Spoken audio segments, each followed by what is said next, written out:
کیا ہی شاہانہ انداز تھا۔ اٹھی ہوئی مغرور گردن کے ساتھ اترا کر بولی، سیکنڈ لیڈ بچے سیکنڈ۔ وہ اسے تنگ کرنے لگے۔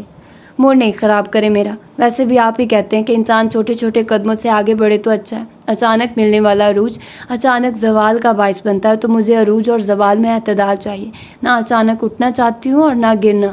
کافی سمجھداری سے کہا۔ واہ واہ، داد دینے والا انداز تھا۔ وہ اس کی بات سے مکمل متفق تھے۔ اسی اثنا میں دروازے پہ دستک ہوئی۔ دروازہ کھٹکھٹائے جانے کی آواز پہ وہ بے اختیار مسکرائی۔ توبہ ہے، دروازہ بجانے میں بھی اتنی تمیز! وہ یقیناً دروازہ بجانے والے کی تمیز کی قائل ہوئی۔ آنے والے نے ان کے سامنے موجود ٹیبل پہ قہوہ رکھا۔ نور اس کو گھورنے میں مصروف عمل ہوئی۔ نانا نے اس کی حرکت کو بغور دیکھا۔ تم وہی ہو نا جو اس دن میری گاڑی سے ٹکرائے تھے؟ مشکوک نظروں سے اس کو دیکھ کر استفسار کیا۔ وہ ایک ٹانگ سے لگڑا کر چلتا ہوا شخص جانا پہچانا سا تھا۔ اس نے نگاہیں نور کی جانب کی، پھر کچھ یاد کرتے مثبت انداز میں سر ہلایا۔ دانیال کمال نے نفی میں سر ہلایا۔ یہ لڑکی ان کے اسٹاف کو یقیناً معذور کرنے والی تھی۔ تم ٹھیک ہو اب؟ فکر مندی سے پوچھا۔ جس کو خود ٹھوکا ہو اس کی عادت تو لازم و ملزوم تھی نور پہ۔ جی میڈم جی، اس لڑکے نے نہایت تابعداری سے کہا، حالانکہ اس کا لنگڑا کر چلنا اس بات کی دلیل کے لیے کافی تھا کہ بیچارہ ابھی تک تکلیف کا شکار ہے۔ نانا آپ اس کو چھٹی دے دے کچھ دن، اور تنخواہ نہیں کاٹنا۔ پچھتاوے سے بھی تو نکلنا تھا، اس لیے نانا سے فیور کا کہا۔ کیا ڈالا؟ جاؤ بچے چھٹیاں مناؤ۔ انہوں نے فوری اسے چھٹیاں عنایت کی۔ وہ شخص نور کا ممنون ہوا۔ بہت شکریہ صاحب جی۔ سانولے رنگ والا وہ شخص بہت مشکور ہوا۔ رکو ذرا۔ وہ دروازے کی طرف جا رہا تھا کہ دانیال کمال کی پکار پہ رک گیا۔ جی صاحب جی، سوالیہ انداز میں ان کی طرف دیکھا، گویا انکار ہی نہ کر دے۔ ویسے بھی ان سیاستدانوں کا کون سا بھروسہ تھا، پل میں تولا پل میں ماشا۔ یہ چند پیسے بھی رکھ لو، اپنی ٹانگ کا صحیح سے علاج کرواؤ۔ انہوں نے اپنی جیب سے والیٹ نکال کر چند، جو ان کے نزدیک چند تھے لیکن اس سانولے لڑکے کے لیے بہت زیادہ تھے، نکال کر اس کے آگے کیے۔ اس لڑکے نے اپنی سوچ پہ لا حول ولا قوت پڑھا کتنا غلط گمان کیا تھا اس نے اس عظیم انسان کے بارے میں۔ اللہ تہاڑے اتے رحم کرے، اللہ آپ پہ رحم کرے۔ وہ ساختہ دعا دی جس پہ منسٹر صاحب نے سر ہلایا، گویا کہا ہو شکریہ دعا کے لیے۔ نور کی مسکراہٹ گہری ہوئی۔ وہ سانولے رنگ والا لڑکا پرمسرت سا دفتر سے نکل گیا۔ شکریہ نانا جان، وہ ان کے شانے سے لگ کر پرمسرت سے بولی۔ میں تمہارے حصے کے سارے نقصان بھی اپنے سر لے لوں بچے، یہ تو کوئی بات ہی نہیں تھی۔ اس کے گرد حصار قائم کر کے شفقت سے کہا، جس پہ نور کی آنکھیں نم ہوئی۔ میں بالکل ٹھیک کہتی ہوں۔ کندھے سے سر اٹھا کر ان کے چہرے کی طرف دیکھ کر کہا۔ کیا؟ سوالیہ انداز۔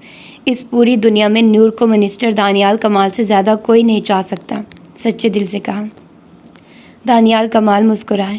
اب تو ایکٹنگ کے ساتھ مکھن بھی لگانے لگی ہو۔ وہ اس کی تعریف پہ کہکا لگا گئے تھے۔ آپ کا کیا جاتا ہے، انجوائے کریے تعریف کو۔ انتہائی غیر سنجیدہ انداز تھا۔ اچھا یہ بتاؤ، جرمنی جا کر کہاں رہو گی؟ وہ اب ازلی بزرگوں والی ٹون میں آ گئے، جنہیں ہر چیز کی تفصیل چاہیے ہوتی ہے۔ جو جگہ فلم ڈائریکٹر دے گا وہیں رہوں گی۔ ہاں البتہ نازش آنٹی کی طرف بھی چکر لگا لوں گی، قہوے کا گھون بھر کر تسلی سے بتایا۔ دانیال کمال کا سکون غارت ہوا۔ نازش؟ عائشہ کی دوست؟ کنفرم کرنا چاہا۔ اور کون ہو سکتی ہے؟ سادگی سے کہہ کر دوبارہ قہوے کا گھون بھرا تو گرم قہوے نے خوراک کی نالی سے گزر کر معدے میں جاتے ہوئے گرم سا احساس پیدا کیا، جو موسم کے حوالے سے کافی خوشکن ثابت ہوا۔ وہ وہاں کیا کر رہی ہے؟ ان کے تاثرات پل بھر میں ہی سنجیدہ ہوئے۔ اب ہر کوئی میرے بابا کی طرح ایماندار تھوڑی نہ ہوتا ہے نانا جان، یعنی اس کا شوہر اپنی فیملی سمیت آج کل جرمنی میں ہے۔ پرسوچ انداز تھا جس پہ نور نے اس بات میں سر ہلایا۔ اچھا میں نے پوچھنا تھا کہ آپ کو کچھ چاہیے جرمنی سے تو بتا دیں، میں ضرور لے کر آؤں گی۔ اسے اچانک یاد آیا، منسٹر صاحب نے اسے دیکھا۔ وہ پرشوق سی دکھی، ان کے تاثرات بھی ڈھیلے پڑے۔ وہ زیر لب مسکرائے۔ مثلاً کیا لاؤ گے؟ جو آپ کہیں، پرجوش ہو کر کہا، جس پہ دانیال کمال سوچنے کی اداکاری کرنے لگے۔ اچھا کچھ یاد نہیں آ رہا، لیکن میں تمہیں فون پہ بتاؤں گا کہ کیا لے کر آنا ہے۔ ہاں یہ بھی ٹھیک ہے، اچھے سے سوچ لیں۔ اب میں جا رہی ہوں، بہت کام کرنے ہیں ابھی۔ اپنا کلچ ٹیبل سے اٹھا کر اس نے گویا جانے کا اندھیا دیا۔ اللہ کی امان میں جاؤ بچے، انہوں نے اسے دعا دی۔ وہ دروازے تک آئی، پھر مڑی۔ ماما سے مل لیجیے گا، اب تو میں بھی نہیں ہوں یہاں۔ آپ دونوں کے درمیان جو بھی رنجش ہے اسے دور کر لیں، حسرت سے کہا، جس پہ دانیال کمال نے سر کو ہلایا۔ وہ چلی گئی، لیکن منسٹر دانیال کمال کو ماضی کے جھروکوں میں گھر کر گئی۔ وہ شہر کی نامور شخصیت شمار کیے جاتے تھے۔ اپنے خاندان کے پہلے سیاسی فرد جنہیں دن بدن ترقی پہ جاتا دیکھ پورا خاندان خاکستر تھا۔ انہیں بہت لطف آتا تھا۔ ان کی ایسی حالت دیکھ کر جلتے کو مزید جلانا انہیں بیحد پسند تھا۔ وہ اپنے بچوں کو بھی اعلیٰ مقام پہ دیکھنے کے خواہاں تھے۔ گو کہ ان کا ایک ہی بیٹا اور ایک ہی بیٹی تھی، لیکن وہ بیٹی سے زیادہ اٹیچ تھے۔ ویسے بھی ان کے خاندان میں بیٹوں پہ فوقیت دی جاتی تھی۔ اپنی بیٹی کے لیے انہیں کوئی ایسا انسان چاہیے تھا جو اپنا نام اور مقام رکھتا۔ گو کہ ان کے خاندان میں کافی لڑکے موجود تھے، لیکن وہ کسی کو عائشہ کے قابل نہ سمجھتے تھے۔ عائشہ کمال میڈیکل کی اسٹوڈنٹ تھی۔ وہ ان کے خاندان کی پہلی ڈاکٹر بننے والی تھی۔ ہمایوں کے مقابلے میں وہ کافی ذہین اور پرکشش تھی۔ دانیال کمال کو عائشہ سے زیادہ لگاؤ کی ایک وجہ یہ بھی تھی کہ وہ ان کا نام روشن کر رہی تھی۔ یہ انہی دنوں کی بات تھی جب ان کے ایک دوست جو فوج میں تھے، وہ ان سے ملاقات کرنے آرمی کینیڈ گئے۔ یہاں پہلی بار ان کی ملاقات میجر آدم محمود سے ہوئی۔ وہ ایک اچھے خاندان سے تعلق رکھنے والا، پرنفیس، پرکشش، خوبصورت اور رعبدار شخصیت کا مالک تھا۔ ان کی چال ڈھال، بات کرنے کا انداز، عادات و اطوار سب اتنا متاثر کن تھا کہ دانیال کمال جیسا انسان بھی متاثر ہوئے بغیر نہ رہ سکا۔ پہلی ملاقات میں ہی آدم محمود سے انسیت محسوس کرتے ہوئے وہ واپس آ گئے تھے۔ ان کی بیٹی عائشہ کی تعلیم بھی اپنے آخری مراحل میں تھی۔ وہ اسے اپنی بیٹی کے لیے سوچنے لگے۔ ایک دن تو انہوں نے اپنی بیگم سے باقاعدہ اس کا ذکر بھی کیا، جس پہ وہ شش و پنج کا شکار ہو گئی۔ آپ جانتے ہیں فوج والوں کی زندگی کا کوئی بھروسہ نہیں ہوتا۔ نصرت بیگم نے انکار کا پہلا اور سب سے اہم جواز پیش کیا۔ بھروسہ تو سیاسی لوگوں کی زندگی کا بھی نہیں ہوتا۔ تو تمہارے والدین نے تمہیں مجھ سے کیسے بیاہ دیا؟ ابرو اچکا کر پوچھا۔ بیک وقت انہیں لاجواب بھی کر دیا۔ وہ خاموش ہو گئی۔ لیکن ابھی یہ بات عائشہ کی تعلیم مکمل ہونے تک دب گئی تھی، لیکن خدا کو جانے کیا منظور تھا۔ تو یہ تھی اس کی آج کی ایپیسوڈ۔ یقیناً آپ لوگوں کو پسند آئی ہوگی، اور پتہ نہیں میں نے کس کیجول سے آپ لوگوں کو ناول دینا ہے، لیکن اگر میں نے آج کے دن یہ ایک ہی ایپیسوڈ دیا ہے تو میں اس کے ساتھ ایک اور بھی ایپیسوڈ آپ لوگوں کو پرووائڈ کروں گی۔ تو انتظار کیجیے گا اور اپنا ڈھیر سارا خیال رکھیے گا۔ ملتے ہیں اس کی اگلی ایپیسوڈ میں۔ اللہ حافظ۔